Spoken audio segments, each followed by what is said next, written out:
سقف اتاق خواب میخوام یه دونه زنجیر لوستر بذاریم با کابل برداشت. طریقه زنجیر گذاشتن رو بهتون آموزش میدم با استفاده از 1 متر لیزری یا 1 متر دستی.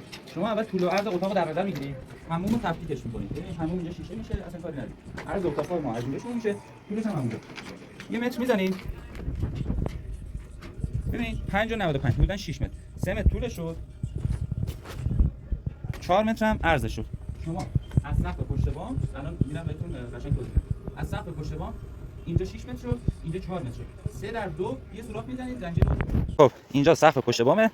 شما با استفاده از 1 متر دستی.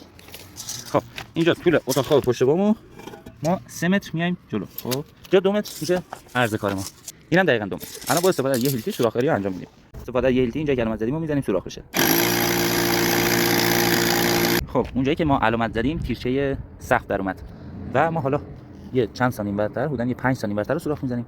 یه دیگه تیرچه سقف هم آسیبی نمی‌بینه. با استفاده از یه میلگرد یا حالا هر وسیله‌ای که دم دستتون می‌زنین خالی می‌کنین سوراخ کنین. اون فوم سقف. خب می‌بینین که سوراخ شد. من یه همچین چیزی، یه همچین میلگردی به زنجیر جوش دادم. زنجیرم جوشی هستش محکم. این زنجیر رو به این حالت میدیم پایین. ببینید اینجا روش ملات و بتون میاد، محکم میشه. یعنی شما دیگه از بابت زنجیر لوستر خیالتون راحته.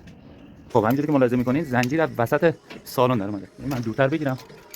وسط سالن.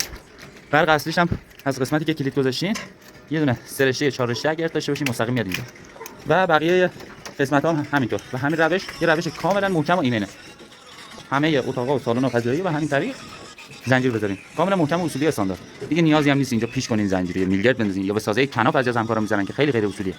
بهترین روشش همینه. اگه خوشت اومد لایک کن، کامنت بذار، بفرست برای اونی که میدونی نیاز داره و فالو کن. چون تصمیم گرفتم برق ساختمون رو رایگان آموزش بدم.